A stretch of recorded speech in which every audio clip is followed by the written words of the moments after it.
সবকিছু যদি আল্লাহ সৃষ্টি করে থাকে তাহলে আল্লাহকে কে সৃষ্টি করেছে?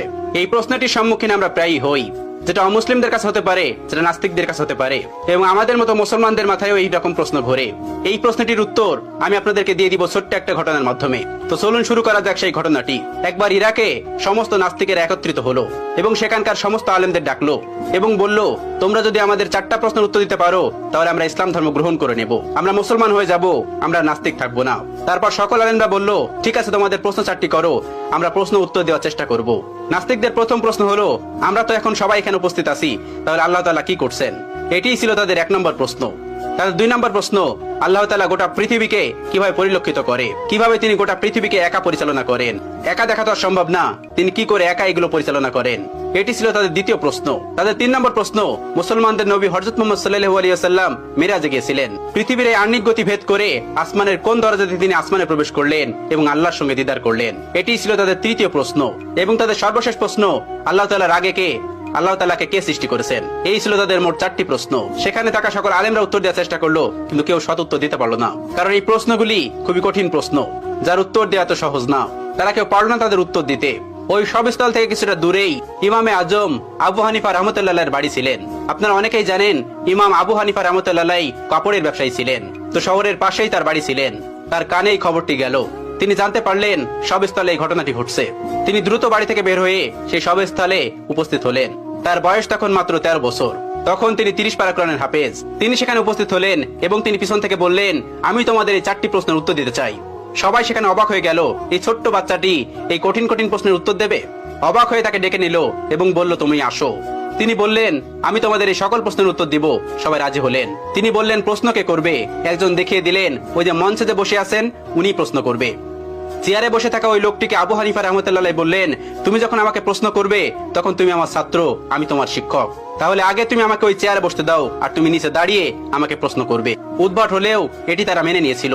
আবু হানিফা রাহমাতুল্লাহ চেয়ারে গিয়ে বসলেন এবং ওই নাস্তিকটি নিচে এসে প্রশ্ন করলো। প্রথম প্রশ্নটি ছিল এরকম যে, আল্লাহ তাআলা এখন কি করছেন? আবু হানিফা রাহমাতুল্লাহ তীক্ষ্ণ বুদ্ধি সম্পন্ন একজন মানুষ ছিলেন।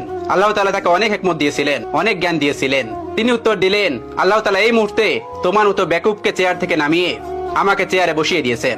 এটি ছিল 1 নম্বর প্রশ্নের উত্তর। সবাই অবাক হয়েছিল। এই উত্তর খণ্ডানোর মতন উত্তর তাদের কাছে ছিল না, তাই তারা এটি মেনে নিতে বাধ্য হয়েছিল।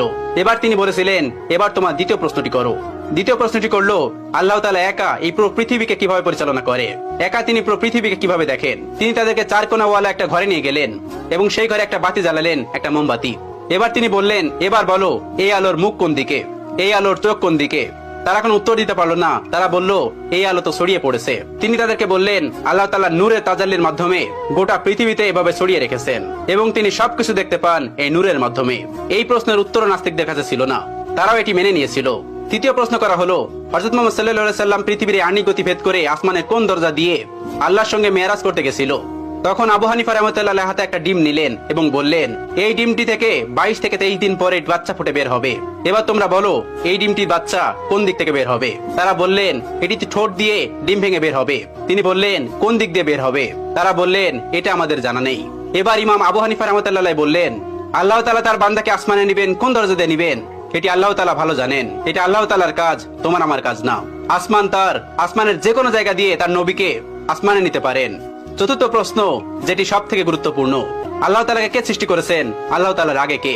ইমাম আবু হানিফা রাহমাতুল্লাহ বললেন, তোমাদের মধ্যে কি এমন কেউ আছেন যিনি অনেক ভালো অঙ্ক করতে পারে? তখন একজন বললেন, হ্যাঁ আমি পারি। তখন তাকে বলল, তুমি 1 থেকে গুনতে শুরু করো। তখন সে গোনা শুরু করলো।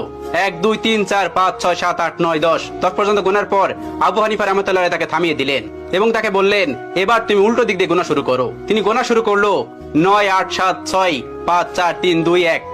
এরপরে এসে সে আর গুনতে পারলো না। এবার ইমাম আবু হানিফা রাহমাতুল্লাহ তাকে বললেন, তুমি থামলে কেন? আমি তো তোমাকে থামতে বলিনি। তিনি বললেন, এর আগে কিছুই নেই। এবার আবু হানিফা রাহমাতুল্লাহ বললেন, আল্লাহর আগেও কিছু নেই। সামান্য একটা সংখ্যা দিয়ে যদি তার আগে কি আছে তুমি বুঝতে না পারো, তাহলে তুমি সেই মহান সত্তাকে কিভাবে বুঝতে পারবে যে তার আগে কেউ নেই? তোমার মাথায় এই জ্ঞান আল্লাহ তাআলা দেননি। এজন্য তুমি প্রশ্ন করো, আল্লাহ তাআলার আগে কে? আল্লাহ তাআলার আগে কেউ নন। কুল হুয়াল্লাহু আহাদ, আল্লাহুস সামাদ, লাম ইয়ালিদ ওয়া লাম ইউলাদ ওয়া লাম ইয়াকুল লাহু কুফুয়ান আহাদ। তিনি এক এবং একক, তাকে কেউ জন্ম দেননি, তিনিও কাউকে জন্ম দেননি। তিনি শাশ্বত চিরন্তন, তার আগে পরে কেউ নেই। এই ছিল আবু হানিফা রাহমাতুল্লাহ প্রজ্ঞা এবং জ্ঞান, যেটি দিয়ে তিনি পুরো পৃথিবীকে আলোকিত করে রেখেছিলেন তার জ্ঞান দিয়ে। এখনো তার কিতাব, তার দর্শন দিয়ে মানুষ ইসলামকে পরিচর্যা করে। আল্লাহ তাআলা আমাদের সকলকে ইসলামের পথে থাকার তৌফিক দান করুন, ইসলামের পথে চলার তৌফিক দান করুন, ইসলামের বিধানগুলো মানার তৌফিক দান করুন।